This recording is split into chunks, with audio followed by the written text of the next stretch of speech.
maji, nikapeleka upstairs, nikamwekea maji hapo, nikateremka downstairs, nikaamsha msichana wake wa kazi alikuwa amelala. Na watoto nikaangalia bedroom wako sawa. Skaya amelala vizuri, Dania amelala vizuri. Nikateremka, nikaamsha msichana, nikamwambia auntie, usilale. Ukae hapa, saa hizo ni saa 8:10. Ukae hapa kwa kiti, ndio mama akiitana kuamke mpatie maji. Nitakuja asubuhi 6. Mama yangu alikuwa amelala kabisa, nikamwamsha na mimi nilikuwa na drive. Nikamwambia ingia kwa gari twende. Nataka ufungue hiyo mlango pole pole, ingie kwa gari twende home. Na tukatoka na msichana akafunga mlango na tukaelekea nyumbani. Nikaenda nikazima simu, nikalala. So ni kama tu wakati nilala Betty alianza bleeding na kama alikuwa na bleed kwa kichwa ndani na alikuwa na bleeding kabisa. So wakati aliamka kwa kitanda ni kama alisikia oxygen imeisha. Akatoka kwa kitanda, akaamka, bleeding ikaanza kuanguka na yeye mpaka kwa stairs. Akateremka kwa stairs akiwa na bleed, akafungua mlango, msichana wake akamuona juu nilikuwa nimeambia msichana asilale. Akamuuliza mama umeenda wapi? Na ni kama already akiwa amelala alikuwa amebleed sana kabla ajisikie mpaka oxygen ilikuwa imeisha. So msichana alikuta anatafuta funguo za gari na amefungua gari na akaanza kupiga honi. Betty was a fighter. Angekufa akiwa amenyamaza. Akapiga honi estate mzima na msichana neighbor sasa na security wakakuja. Huyo neighbor wake akamchukua akampeleka AAR. Mimi 6 nikaamshwa na msichana juu napatianga msichana wangu simu. Kaniambia juu wakati sasa Betty alifikishwa AAR hangechukuliwa kwa sababu hana pesa ya kuingia huko. Na Tash akabana yake akapigia Jane Mthoni, akampigia akamwambia Betty amepelekwa hospitali na neighbor na sishiki shiro. So naye Jane Mthoni akakimbia kwa hospitali AAR, akakaa hapo, akajaribu kunipigia. Msichana wangu akachukua simu, nikaamshwa, nikamwambia wacha nilipe hospitali. Nakumbuka nilipa 260,000 kwa sababu hao marafiki walikuwa wametoa kitu 1,300,000 wakiwa watu 30. Kama Kigoma walikuwa natupatia 50k, then 20k. Jubete alikuwa ameniambia, "Wewe usiache tu. Nimepigana vita ya kutosha kwa social media. Nimetusiwa ya kutosha. Kama tu unaweza ruhusu tu nisiingie social media. Kama tu hata watu wanajua wakikuja kwa room ya Betty nilikuwa hivi. Karibu ni fight na mtu usimpige picha. Usijaribu kumpiga picha kwa sababu alikuwa anataka ajiheshimu mpaka wakati wake wa mwisho. Na alikuwa ananiambia usiwache mtu asinipige picha in this situation." Na wakati tulilipa 260 nikafika hapo 6 nikakuta wamechukuliwa, wameingia. Na hapo ndipo niliona Betty yuko sawa kwa sababu alikuwa anarudia kitu moja. I want blood. Nataka damu. A positive. Hivyo ndivyo alikuwa anarudia. Nikaona huyu Betty si mwenye ndiacha usiku. Na ni mgonjwa sana. So tukaharakisha AAR, tukalipa, tukaita Kegomo, tukaita Ben, tukaita Lois, tukaita watu wote wenye tunakuanga na wao kwa hiyo group, wenye tulikuwa nao kwa hiyo group, wakakuja wote. Walikuja kitu watu 15 na tukaita familia. Wakati tuliita familia kitu saa 4 ya mchana, Betty akagongwa na stroke. Nikamgonga hii side. Na wakati nilienda kumguza hivi, nikakuta mdomo inageuka iko hapa. Nikamwambia je, mdomo ni nini na happen na Betty? Mbona amepigwa na stroke? Tukaambiwa ana bleed kichwa. Sasa hapo ndio tulijua ugonjwa wake already imekuwa serious. Chua na bleed ndani ya kichwa na akona clot na mambo imekuwa mabaya. Sasa hapo ndio tulisema aingie ICU na akaingia ICU. Tulikaa hapo the whole day. Tutoka hapo saa 3 ya usiku, mnajua hivyo. Tukamkaisha, tukaambiwa tuwezi ingia ICU, tukakaa hapo nje, tukalia hapo nje. Siku nyingine tukikuja asubuhi tukakuta bado Betty si nzuri. Na tukaambiwa hiyo sasa ilikuwa inaitwa acute myeloid leukemia. Tukaambiwa ilikuwa imejificha kwa mwili.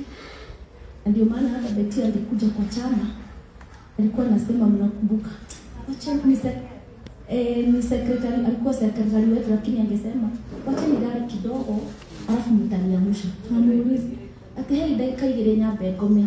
So wakati niligoogle about myeloid, asijui acute myeloid leukemia, that monster, niliona inakupatianga fatigue na inafanyanga uwe na kichwa. So wakati wa mwisho tulikuwa chama kwa Wakafura, Betty aliniambia nimekuja na gari but sitaweza kudrive, ni bebe. Na nikimbeba akarara kwa kiti ya nyuma. Ananiambia yes, kwa sababu already sasa hayuko vile alikuwa anafaa kukua. Kama tungemwambia andike akiwa secretary, anaandika turaini tuwili, analala. Hivyo ni kusema hiyo ugonjwa wa Betty imejificha kwa mwili kama miaka 3. Kuna wakati sasa, maybe wakati tunafikiria ni wakati wetu wa mama, wakati wa periods zinakuja, zinapita ile wakati inafaa kupita. So ile kitu nimejifunza na hii kifo ya Betty, naweza ambia kila mama na wanaume, tukubali kusikiliwa, tukubali kuangaliwa. Utimudo jaba hemulimo aikoro mulimo ucio no awithia wa irimo. Utimudo jaba hemulimo wailimo ari strong, mwana ucio ni mwenye roite mbara nyingi. Mnajua zile vita ameshinda, hata wengine wetu tungepigwa hivi tungekufa, lakini Betty alisimama na Betty alikuwa strong. Hata wakati wake wa mwisho, wakati kwa sababu hiyo siku alipoteza speech, na wakati niliona speech imeenda, haongei na mimi, nikimguza haongei, nikimwongelesha akiwa ICU anisikii. Nikaambia kina Bengedhai na kina Kigongo hapa na Lois, nikamwambia tuite watoto wa Betty kwa sababu tunataka kumpiga transfer aende Kenyatta. Tumeambiwa Kenyatta ndio wanaweza treat, wakuje ndio sasa aende chemotherapy. Tulikuwa tumesema sasa aanze chemo. Nikamwambia tuite watoto wa Betty waone mama yao, kwa sababu waliacha mama mwenye anaongea, na waliona damu kwa stairs, na walikuwa wanauliza mama yetu uko wapi, where is my mother. Walikuwa wanafikiria mama yao alichinjwa ama something happened. Nikamwambia tuwaite watoto wakuje hapa waone mama yao tukimhamisha. Tukagoja hapo mpaka 6. Nakumbuka wakati huo tuliacha bili, tulikuwa tumeacha bili ikiwa 600, but kugojea masaa mawili tupate kitanda kwa Kenyatta, bili ikapanda to 800 na tuko na pesa. Kigongo alikuwa anapigia mpaka watu wajui Betty, marafiki wake wenye wanajua kuweka mambo wakiwa wamenyamazia. Na ni vizuri kama uko na rafiki ama kama wewe ni rafiki ya mtu, please usitengeneze content na mama ya mtu ama na rafiki yako. Pesa ya YouTube inaisha, pesa ya Facebook itaisha, lakini ile heshima utaheshimisha mama ya mtu, kwa sababu hiyo ni mama ya mtu, itadumu. Wakati huo tulichanga 300,000, tukapigia mpaka Moses pia akiwa Dubai, nikamwambia tusaidie. Nikapigia sister ya Betty ako US, alitusupport sana, akatuma 50,000. Sisi tukaongezea pesa yetu tulikuwa tumetoa, na kwa sababu tulikuwa tumeambia madaktari hatutaki akae hapo. Nakumbuka Jembo alikuwa anaenda hapo anakonga kwa meza, hatutaki akae hapo for 1 month. Vile tuliambiwa pesa, tukarudi nyuma tukaambiana, Garuya akatuambia sisi tumeaibika vile tulikuwa tunagonga meza tukisema hatutaki akae 1 hour, lakini tumekosa pesa. Nikamwambia tutazipata. Tukazipata, tukalipa bili, watoto wa Betty wakakuja. Na nakumbuka wakati Sky aliona mamake, kwa sababu Betty alikuwa amefungua macho. Na alikuwa anafanya hivi kwa sababu anashangaa ni nini kishingo yake imefanya, bata juu amegongwa na stroke ya side moja. Wakati alitolewa na kitanda kitu 7 very evening, akatolewa hapo, akaangalia watoto wake, ni kama alituangalia sisi wote. Naangalia Jembo, anaangalia mimi akiwa kwa kitanda, anaangalia kila mtu, alafu akaangalia watoto wake, akawajua. Machozi yake ikaanza kutiririka, akalia. Sky akasema anataka aingie hiyo ambulance na yeye amwambie kitu.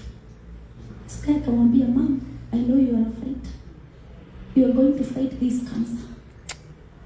utatoka hapa mama. Akapiga magoti kwa Abira. Mbia Mungu usiache mamangu akufe. Kile wakati tulifika Kenyatta. Nilikaa tu siku 2. Na angetritiwa. Already kansa ilikuwa imemkula. Akiwekwa damu inakunywa. It was too late. But vile naweza waambia kama rafiki ya Betty. Hatujaruzi. Na ile kitu tunaweza fanya ni kusimama na watoto wake. Kama vile Sir James naweza simama na wambui wangu nikiwa nimeenda. Tusimame na watoto wake. Na usiache ile pesa Betty ametafuta. Chua watoto wake. Wacha Sky siku moja asituulize mamake alikuwa slave na huyo mtoto hana kitu. Wenye wanatengeneza content watengeneze tuna jina yake. Lakini sisi tutasimama na watoto. Tutasimama na Sky. Tutasimama na Dani. Na watasoma. Kwa sababu hakuna mtu anayeenda. Naweza enda kesho. Baboi wangu naweza jua kuna watu, kuna marafiki. Na kuna wazazi wengine. Sasa hivi sisi wazazi wa Sky na Dani na watasoma. God bless you.